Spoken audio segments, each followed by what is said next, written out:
Assalamu alaikum. Hello and welcome to the News and Culture Show with me, Laura Conda, and my co-host, Paul Cooper. Hello. How's everyone, folks? Hope you're all well. A little bit about the News and Culture Show. We talk about all the latest news from Luton, as well as arts, culture and events, so you can go out and have some fun in this amazing town. How are you, Paul? I'm quite exhausted, actually. I've been doing a lot of building works in between works. I'm really exhausted. So I'm having what are you building?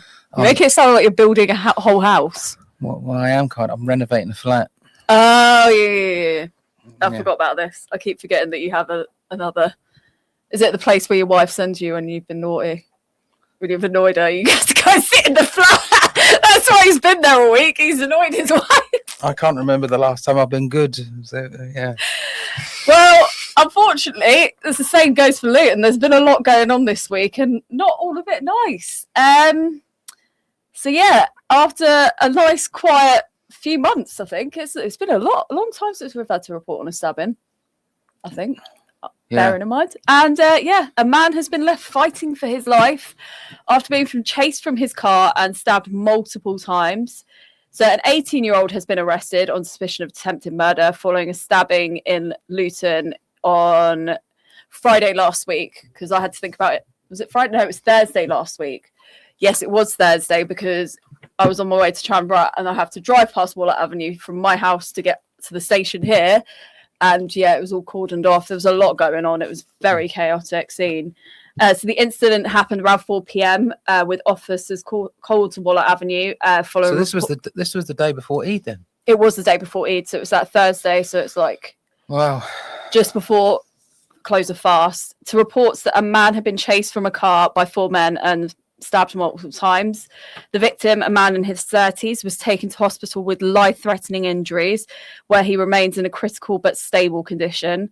Detective Inspector Scott Fowler from Bedfordshire Police said this attack has left a man fighting for his life, and we're appealing for anyone who saw what happened or has any CCTV or dash cam footage to get in touch immediately. We're following several lines of inquiry, and it's extremely important that we identify and trace the remaining people involved. So any information will help us establish the circumstances which led to this horrific incident. It did look pretty horrific. There was cars. When I drove past when did I drive past? It would have been about 6 o'clock. There was cars everywhere. It was a very chaotic scene. It looked like it had been a horrific incident. Anyone that had any information is asked to contact the police online or calling 101, quoting Operation Drystone or Incident 286 of the 19th of March. But wishing the victim a speedy recovery because they've arrested an 18-year-old. Yeah. And the victim was in his 30s. I know. So it's very odd. Whatever's going on. Whatever is going on. I don't know.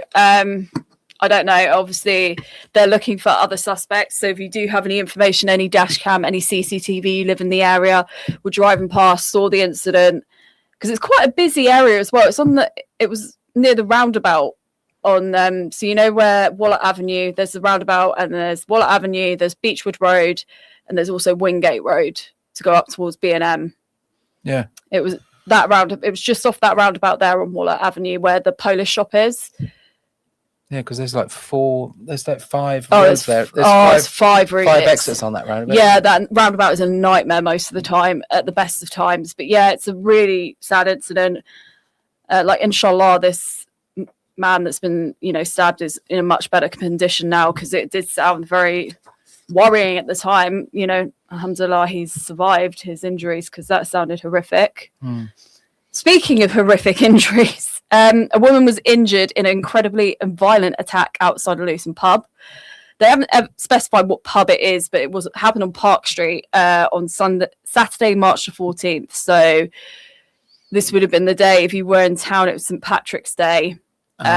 Parade was going through town that day. So, a woman was assaulted by a group of around 5 people in a violent attack outside a pub in Luton. Police say the assault happened at about 11 p.m. on Saturday, March 14th, in Park Street, which is in town centre. The attack is believed to be men and women between 20 and 30 years old. The victim, luckily, was only treated for minor injuries in hospital. So Detective Constable Shane Moffat, investigating, said it's an incredibly violent attack that has left a young woman understandably shaken up. There is never any excuse for violence, and we're keen to understand the events that led up to this incident and identify those responsible. We know this area was busy at the time of the offence. We're keen to speak to anyone who witnessed the assault or suspicious activity in the area afterwards. So there's patrols taking place in the area. Now, though this did happen well over a week ago, though obviously it only came out last kind of couple of days. There have been appealing for witnesses. If anyone did see anything, call 101, quoting 40, so 40/14266/26. Alternative, you can report it to Crime Stoppers. You think they could make the quote system a little bit less complicated? I know. I mean, to be honest, I think if you rung up and said the incident on Park Street, I don't think the police are going to be like, well, we don't know what you're talking about, mate. Yeah, I don't think not interested. Yeah, I don't. Well, unless there are that many, I don't know. Well, I'd like to hope not. I'd like to hope there's not. I've got to say it though. What is the point in having such a complicated quoting system? I don't understand. I don't. How do they think the public are ever going to remember that? I'm just saying. I mean, I'm looking at this, trying to work out like how they've made it up, but I don't even know how they do that. So yeah, it's odd, but hopefully both the well, bless them. There must be some logic to their logic, I suppose. There will be a reason. There'll be a method in the madness. But yeah, hopefully this young lady as well is much better too. It's obviously not nice incident, and we've got more hoo-ha at the council. More hoo-ha. I don't know what is going on there. Like, does anybody at the council get on with each other? I've got to say this. I'm making no comment. I'm making absolutely no comment on this. Shall I read this one? You can read this one because I don't want to make too many comments on it because it involves someone who is a friend, and I don't want to. Yeah. Okay. Well, I don't know who your friend is. No, I'm not. Anyway, folks, I'll read this one out. Luton councillor to appeal the panel decision that he broke code of conduct. Labour Luton councillor Ghulam Abbas is appealing against the local adjudication panel ruling that he breached its code of conduct during a confrontation with a Labour Party colleague. A complaint against him was submitted to the borough's council's monitoring officer last April by Labour councillor Alia Khan. It referred to allegations of bullying and misogynistic behaviour immediately after a meeting of the Labour policy group on March the 27th, 2025. So it's nearly a year ago. Yeah. According to a report to the panel. So we've got a quote here. External and independent investigator of the case, David Pearl, concluded, in balancing all of the evidence, I've decided that the complaint has failed to prove that Councillor Abbas has breached either paragraph 1 or paragraph 2 of the Code of Conduct, said the report. Councillor Abbas has claimed he is a victim of a miscarriage of justice. He told the Local Democracy Reporting Services, quote, an independent investigation commissioned by the panel and conducted by a former circuit judge cleared me of all breaches. This was completely ignored and the panel made its own ruling. I will be appealing the decision. Labour Dallow councillor Alia Khan told the panel the subject member did not get in my face that evening. Did get in my face. Sorry? Did get in my face. Sorry, the subject member did get in my face that evening. What happened after the Labour group policy meeting last March wasn't a normal disagreement between colleagues. He was angry and aggressive, making me feel extremely vulnerable and intimidated. It crossed a line. He came very close to me physically, close enough that I felt my personal space had been invaded. His tone was angry and confrontational. His body language was intimidating. While together, I held it together in the chamber. Immediately after, I was extremely shaken. I felt physically sick and was trembling. The stress of this incident and everything that followed had a serious impact on my health. Gosh, it's quite a statement she's made, isn't it? Yeah. It continues. The subject member submitted a counter complaint against me, alleging I've improperly used my role as a counsellor to benefit my employer. These allegations were entirely baseless.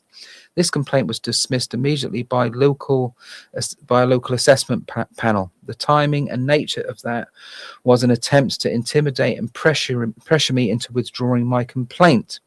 If an appropriate apology and acknowledgement had been offered early on, it's possible this process might have been avoided entirely.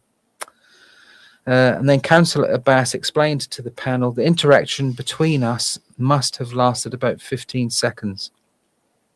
There is no witness that supports the version of events that the complainant described. At no time did I invade her personal space, shout, or intimidate. So it seems like it's a case of I said, she said, he said, she said type thing. Yeah. And there's no witnesses. I mean, keep going. There's more. There's more. All right. I came under pressure from the local Labour Party and leadership just to apologise, just confess that you're a misogynist and it'll go away. I replied, no, I don't believe my behaviour was bullying or misogynistic. This has been hanging over my head for nearly a year. My health has suffered. I'm very supportive of females. This is a vexatious complaint motivated politically because I was given the housing portfolio. The independent person, Chris Fogden, said, quote, I've not heard any convincing evidence of the complainant being backed into a corner to that degree. It's impossible to conclude the complaint against the complainant was a breach in itself of showing bullying, but it certainly meets with strong disapproval. The incident on March 27 didn't breach the code of conduct around bullying and respect. The alleged pattern of misogynistic behaviour has not been shown. Labour councillor Francis Steer, who's chaired the panel, said the event of last March, quote, wasn't an isolated one-off incident, and added, we find both complaints are justified. We're asking the monitoring officer to consider suitable training for Councillor Abbas and for the findings to be reported to full council. There are 10 working days in which to appeal. What palaver. What a palaver. Yeah. I'll just say this. Please stop referring to women as females. That's my only thing. Stop it. It's really annoying. I always find it when someone says, I'm very supportive of females. It feels very, as a woman, feels a bit, But yeah, obviously, I think. So, what connotations do you think that brings? I mean, I'll be honest. Actually, I've never considered using the word females to describe a woman or women. Exactly. I mean, it's quite simple, isn't it? It's a woman and women. Yeah, it's not difficult. Oh, it's not that difficult, is it? For me, it feels. I don't know if you've watched the Manosphere documentary. I think I'd get lynched if I described my wife as a female. I think you would. And fair play to her. Fair play to this is good. Anyway, yeah. To me, I don't know if you've watched the Manosphere documentary. If not, I recommend watching it on Netflix. Manosphere. It's about people that are part of the kind of red pill community. But it's a very Sorry, you completely lost me there. What's the red pill community? Oh God. Now every week it's like a lesson. I feel like I'm teaching you. So yeah, the red pill community are an online community of men who believe that they are superior to women in every way, shape or form type thing, but speak about women in a very derogatory way.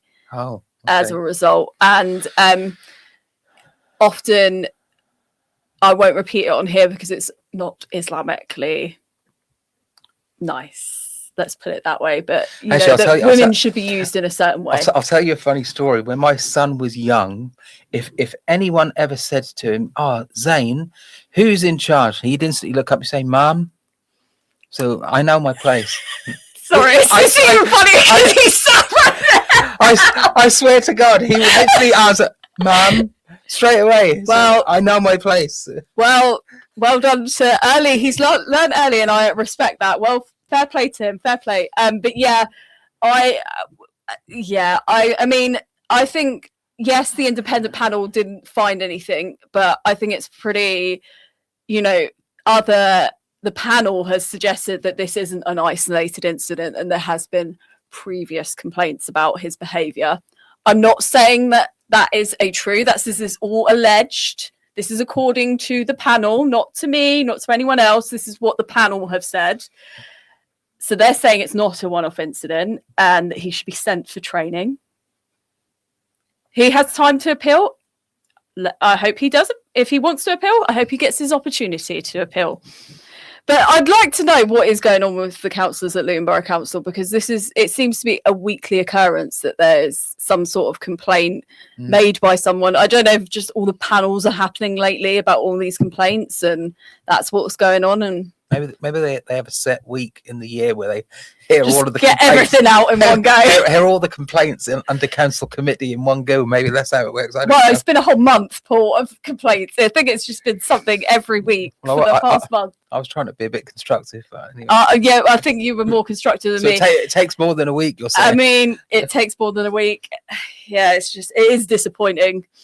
I think it's disappointing. They're lucky there's no local elections, frankly, at the moment, because, you know, people might be looking at this and reading this and it's constantly happening and be quite concerned. But luckily for them, there's no elections in this local area. But yeah, we'll see when the next ones happen. Anyway, on to some greatly positive news. So do you remember the Luton Arts Create Fund? We've spoken to quite a few people that have got the smaller fund. They have finally announced... Yes, that lady who was distributing, I've forgotten her name. Was it Laura, the gardener? The charitable thing who distributes it. Natalie. That was the one we were talking Natalie, about. yeah. We spoke to Natalie ages ago. Yeah. They had nearly 150 applicants from artists and community groups from across Luton to get up to £20,000 in grants. And yeah, 17 creative projects in Luton have been announced as being awarded these projects. Some of them have already happened, which... this is the one thing that has frustrated me. I have wanted to know who's got it for ages, because I think it's really good to be clear about who's got it. Because some of these things have happened, and it would be lovely to say, "Oh, this was funded by Luton Arts," you know. But who am I? So now they've awarded it. Yeah. Why don't we see if we can get them back on, and they can talk about the 17 projects? We've got one of the projects coming on. Anyway, so these 17 projects are, so we've got Abby Spendlove, who will explore Luton's chalk landscape through the art of using chalk pigments and a travelling sculpture and a public exhibition. Right. We have spoken to her before, but playwright Cheryl Prince has been awarded money for Awaken, a performance exploring witch heritage, folklore and working class stories. Diane Thomas created Voices of Nubian Queens, an event with poetry, storytelling, dance, and drama to celebrate the stories of Black women.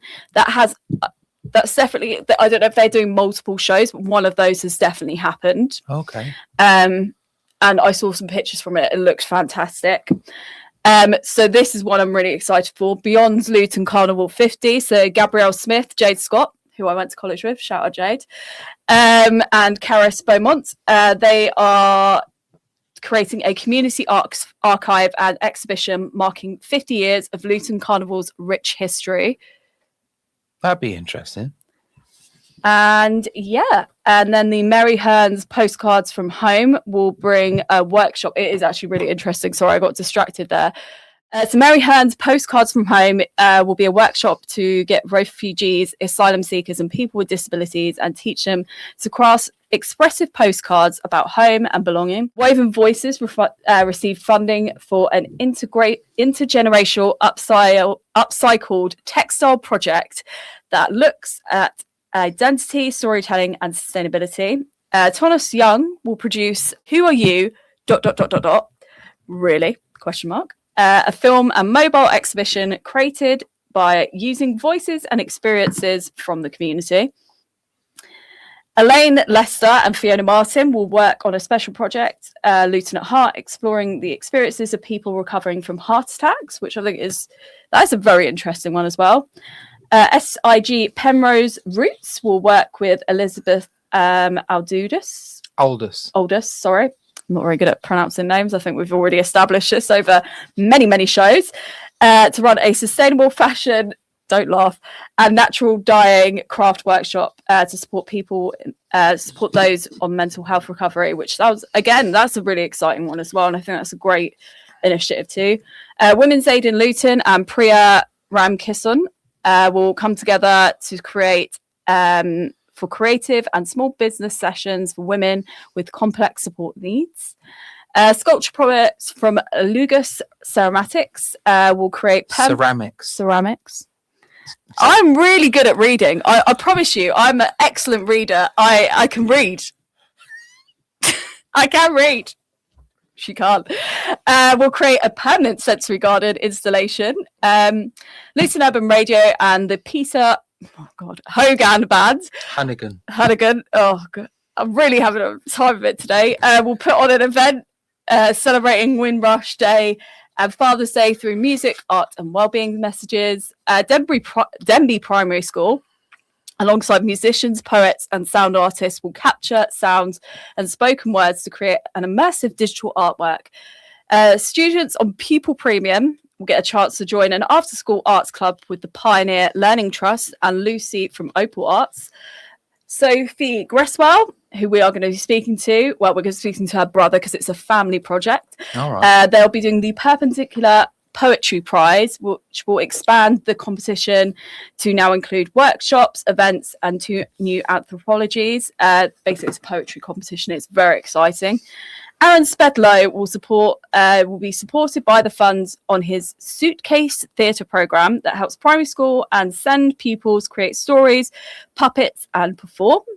Community First / the Trestle Theatre Company, drama-based continued professional development programme, which will support teachers to develop inclusive speech and language approaches for their students. That's all 17 of them. Right. So Councillor Hazel Simmons, who's currently the leader of the Luton Borough Council, though we haven't actually covered this in the show, she's actually stepping down after 20 plus years being leader of Luton Borough Council. For the councillors, that is, not, there is a CEO as well. But yeah, she is stepping down as leader of Luton Council, and we're waiting to hear who is going to be taking over her. But shout out to Hazel Simmons. You've done a lot for this town over the last 20 plus years, but she will be remaining as a councillor. She said that creativity is part of Luton's DNA. The Evolution Fund backs ideas that grow from our neighbourhoods, our histories and our communities. These projects are full of imagination, courage and local pride, and they show the impact that is possible when people are supported to tell their stories. With that, we've got 59 seconds left of the first half, so I don't think it's worth moving on to the other story because I'm not going to be able to cover it in 59 sequence. Okay. But I'm impressed. I think these are great. What I suggest, folks, because that was quite, that was a lot. That was quite a lot to get your ears around. I'd suggest if you're interested in those 17 things, I suppose we'll be putting it on our site. Well, they're on if you Google Luton Arts, there we are, Luton Arts. Luton Arts. If you go under the Create Fund, Luton and the Evolution Artists, they have a page there with all the different artists. It talks about, I say artists, that's a very generalized thing, but all the people that have received the funding, what they're planning on doing, a little bit about them. You can also go onto their social media profiles through there as well, so you can give them a follow through there if you're interested in keeping up with what they're doing, because no doubt it will be all over social media. But yeah, no, I'm really excited for some of these projects, especially Luton Carnival 150. Not 150, I'm confusing that with Luton 150. Beyond the Carnival, Luton Carnival 50. That is going to be a really exciting project. But that's all for the first half, but join us after the break where we're going to be speaking to Justna Khan, and we're also going to be talking to Elliot Gresswell about the poetry competition we just spoke about. But until then, Assalamu alaikum. Assalamu alaikum. Hello and welcome back to the News and Culture Show with me, Laura Conda, and my co-host Paul Cooper. Assalamu, folks. A little bit about the News and Culture Show. We talk about all the latest news from Luton, as well as arts, culture and events, so you can go out and have some fun in this amazing town. So joining us now, we've got quite a few guests to talk about the Social Prescribing Excellence event that's happening this Thursday. So we've got Justna Khan from Quality PCN, Dr. Swan, who's also part of Quality PCN. Swain. every time. I've had one day. I love that. Swan, love it. I think it's, I'm just having a great day when it comes to names. And Anna, who is an artist who works with the Quality PCN on some amazing projects that they get to do. So, hello, assalamu alaikum, everyone. How are you? Hello, assalamu alaikum. Alaikum salam. So, does someone want to talk about starting about what is happening this Thursday, what people can expect? Because it's quite a busy event you've got going on. If you don't know what social prescribing is, so social prescribing is basically giving somebody a lifeline when there's when people need it the most. So it's about supporting people when things aren't medical but affect their health, such as like loneliness, isolation, housing issues, or low mood. And so as a social prescriber, the role is to meet people where they are and really listen and work alongside them to find a way forward together. And it's not about telling someone what to do, it's about giving them the tools and the confidence and the options to make changes in their own time. Sorry, we're outside. So sometimes that support might take 5 minutes, or it can even take months or even up to years. So it all depends on individually of the patient's needs. So that's how we work differently as a PCN. So it all depends on that person. And it's also social prescribing is very close to our heart. Dr. Swain, Dr. Mahmood, who couldn't join us. And it's all about connection, understanding, and helping people feel like that they're not alone. So hence why we're celebrating Social Prescribing Day on the National Social Prescribing Day itself. And the reason why we called it Social Prescribing Excellence, because we believe we go above and beyond the simple social prescribing. And social prescribing shouldn't be a tick box exercise. This patient needs to be seen by a social prescriber 6 sessions. Is not. It's all different, and it's tailor made to the patient. Hence why we come with this to showcase how we do social prescribing within the Equality PCN team, and we're hosting it at the Biscuit Peace and Wellbeing Hub, where it all began and where it all started and stemmed from. So through social prescribing, that's why the Biscuit Peace and Wellbeing Hub was launched. And at that event, you'll be hearing inspiring professionals, for example, like Dr. Swain. He'll give you background information of how he fits into all this. Dr. Mahmood, he will be talking about health and inequalities, how health and inequalities fits into social prescribing.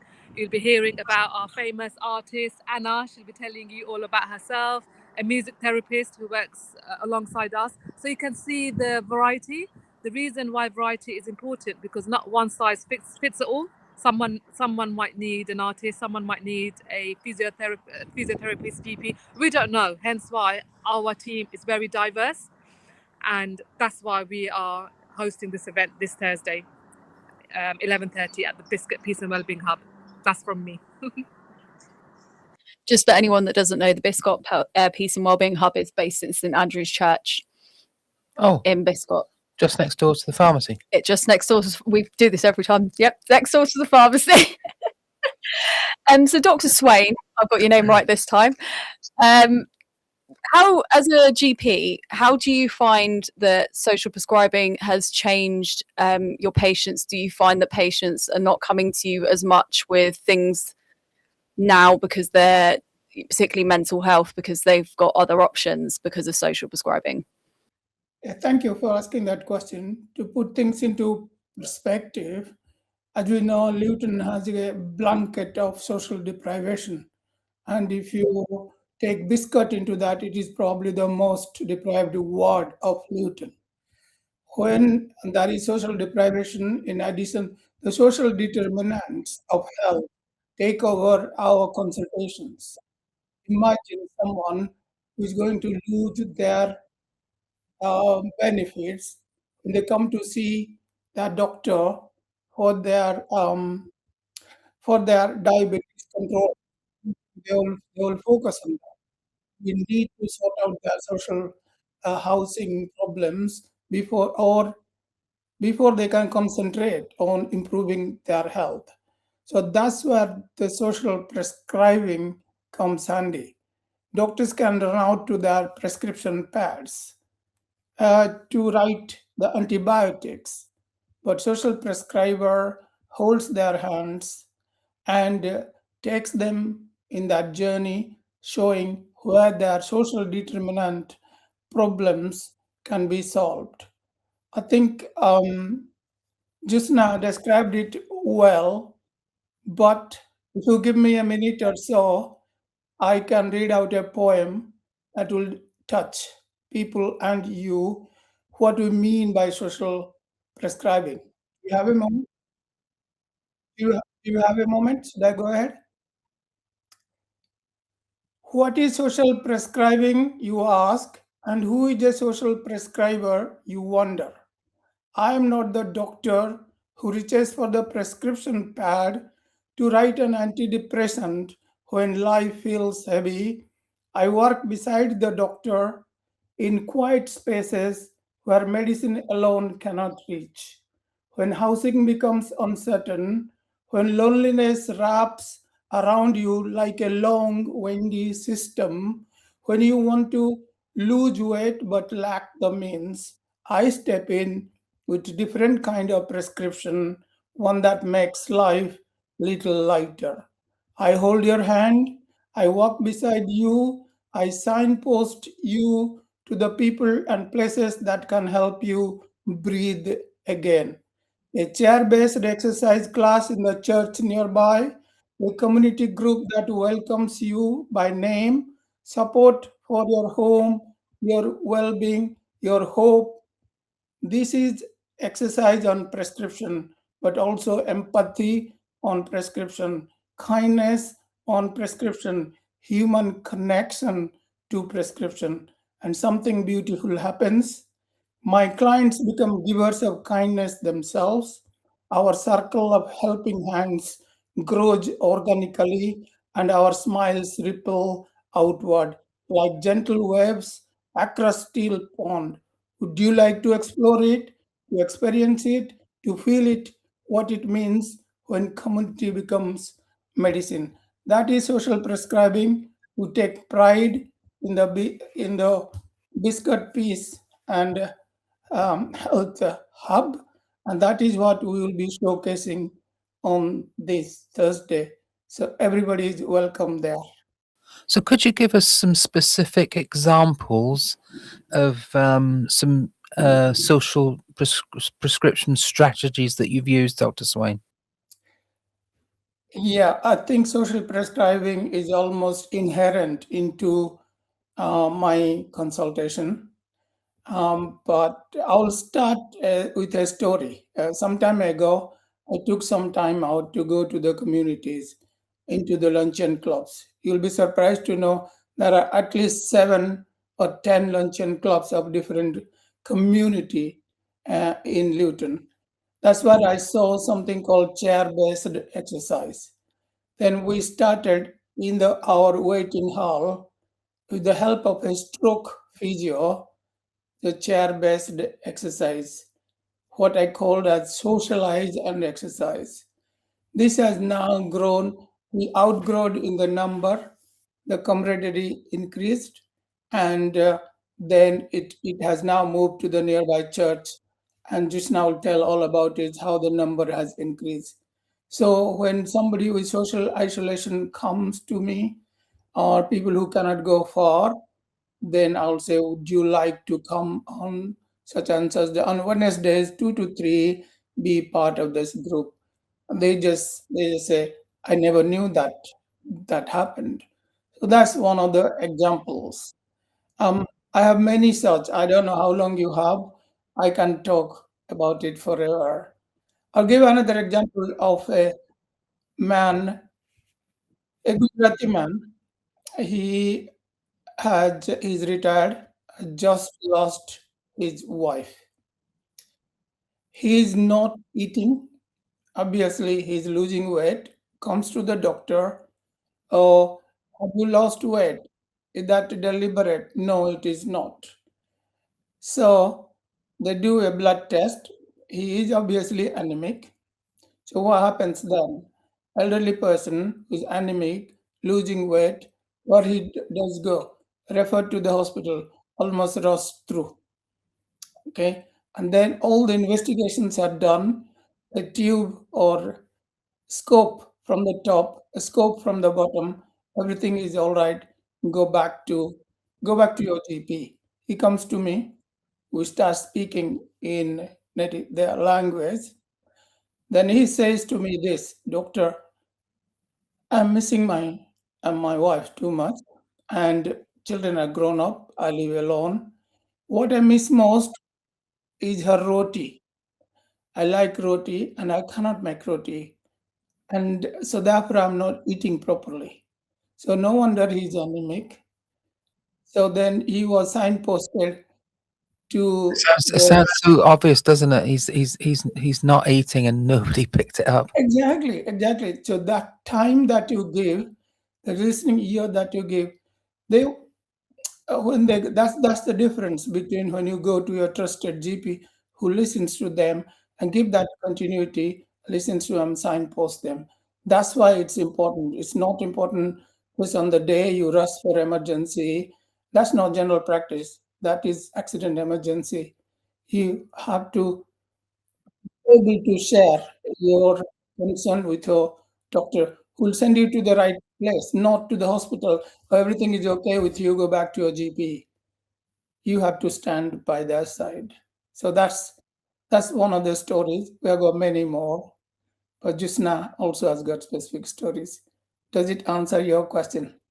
It does. Thank you so much. We really appreciate. I think it's really good to hear from GPs as well how important social prescribing is, because I think people think that GPs just will be scared to go to their GP because they think that if they're going to talk about particularly their mental health, that they're just going to be given antidepressants and nothing else. And I think it's really good to hear that there's so much more that you can prescribe them. I use that in a very loose term when it comes to social prescribing, and that there's so many things available, and social prescribing is really beneficial for the community as well. Just now, I just want to just double talk about this film screening you've got as well called Everybody Needs Someone. Do you want to just talk about that a little bit? Yeah, that is one of Dr. Swain's connection, actually. We had our loneliness and isolation event a couple of months ago, and Dr. Swain invited his friend from London to come and perform that film screening. So, Doctor, if I pass it back to you to give us a bit more information about Swami. Yeah, the social isolation is my latest fascination. I think we hope to be at the forefront of social isolation. Social isolation is not recognized. It's not recognized as a disease at all, but it works in a very subtle way everywhere. You'll be surprised to know social isolation means somebody living alone. Their suffering is as bad as 15 cigarettes a day. It's more than being obese or more than diabetes. Being alone is similar to 15 cigarettes a day. That's the physical impact, and the mental impact is different. And even the younger people are also suffering from it. So, so the theme is everybody needs someone. This friend of mine, who is a biographer and videographer, goes around filming people in the road. Okay, he was giving an example of a Gujarati lady in her sari sitting in the central London park, looking at her broken phone that isn't actually working, but she's talking to the phone as if she's talking somebody near and dear ones. There's nobody to talk. She's alone, but she's pretending as if she's talking to someone. That is the type of thing this friend has picked up, and he's going to screen this in this special occasion that we are celebrating social isolation. And a small little thing that we want to be the pilot to start a social isolation clinic, and I'm going to start that in the next month. We have got a pilot sanction for on a Saturday morning between 10 and 12 or 1, six, uh, 30 minutes appointment. Do you feel lonely? Do you think you could talk to your doctor? Come and talk. You don't have to have anything, and ask for a hug if you like. That's going to be. So we'll explore what is causing them socially isolated? Can we correct some things? Can we befriend them? Or can Jusna help them? That's what we are going to try. And Luton may be the first in the country to have such a clinic. I'll set up. It sounds amazing. I just want to touch on it quickly before you guys have to go. Justna, obviously you've got a breast and cervical cancer event coming up. Do you just want to very quickly go over when they are, where they are, so people can come along? Because I think it's really important we talk about women's health just as much. Yeah, alongside social prescribing, we also cover all other aspects, especially women's health programs and every other screening as well. So this week, we, as a PCN, we really honed on to screening. So yesterday, we done the bowel screening awareness at Stopsley, our second hub. And then this evening, we got our cervical cancer awareness project workshop that we're collaborating with Oasis PCN. And we got we have many seats left. There's 1 or 2 seats. If anyone's interested, definitely you could contact us. So that's this evening at Baklava Company. And then tomorrow morning, we're doing breast screening workshop at Chai Chapati. So we're doing it over brunch. So I thought we had some money given to us to deliver these sessions. And I thought it's such a sensitive topic. And we're trying to target hard to reach cohort. They say apparently South Asians are hard to reach cohort. I don't think they're hard to reach. We just need to reach to them. And I thought it's after Ramadan. Let's make it special and really welcoming for them, so they'll attend. So we managed to secure both sessions, 40 ladies in each workshop. So breast screening one is fully booked. We've got over 42 people that have joined, and cervical screening we've got 1 or 2 cancellations. So if anyone's interested, definitely give me a call. That's not a problem. Thank you so much to all of you for coming on today and speaking about it. This is a really important event, and obviously if you do want to go to that cervical screening or breast cancer event, there over the next couple of days. But this Thursday, 11:30 a.m. till 2:30 p.m, Biscot Peace and Wellbeing Hub, which is in St Andrew's Church. The social prescribing excellent event. I will be there personally. I'm coming down.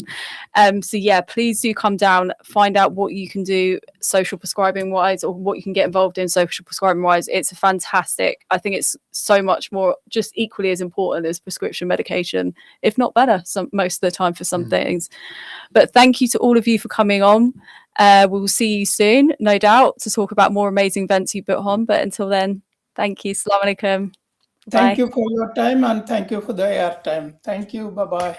Thank you. Assalamu alaikum. Joining us now is Elliot Gresswell. He is going to be talking to us about the Perpendicular Poetry Prize that they're running this year. And it's really exciting competition. They've also had a bit of an upgrade, thanks to Luton Arts, I believe, Elliot. Yes, that's correct. So the Perpendicular Poetry Prize was something we started in memorial for my father, who died in 2024. He was a local journalist. He had a lot of connections to the community in Luton. And when that industry started to contract, as they all have, he got a new lease on life, launching himself into a career as a postmodern poet. It's like punk poetry, poetry without the rules. And he went to the University of Bedfordshire. He got a degree there. He started forming groups, poetry groups. He started performing in public. And it was something he really grew very quickly to love. And it was something he really connected to that community with. So after he died, very sadly, of a heart attack in hospital, we in the family were quite devastated. And we were trying to think of ways to memorialize him that he'd approve of. And the thing we came to was holding a competition in his name, a competition for poetry, but for people who might not consider themselves the kind of people who'd write poetry, people who might think they wouldn't get on with that in school, people who might think, oh, I haven't read very much poetry, I don't know much about it, or people who might want to write poetry that breaks the traditional rules of the form and of the art. Innovative poetry is kind of just poetry that deliberately breaks the usual rules to make a point that way. And so we had a competition last year, the small cash prize, and it went really well. We got a lot of really interesting entries, a lot of really cool entries, a lot of people really getting to express themselves in exciting ways in the form. And so we wanted to do it again. We're hoping to kind of make it an annual event. And so this year, we managed to get a little bit of funding from Luton Arts. and we're holding an adult competition with a prize of £200 for the winner. And we're also holding a junior competition to try to get young people involved with a prize of £50 in book vouchers. And we're running those side by side. So we've started getting entries in. We've started looking at them. It's very exciting. We've had a really good harvest of entries so far, and hopefully they're going to keep coming in. We're running an event this weekend at Brown Books in Luton. If you haven't been to Brown Books, I really recommend checking it out. It is, I believe, the only dedicated bookshop that still exists in Luton. It's in town.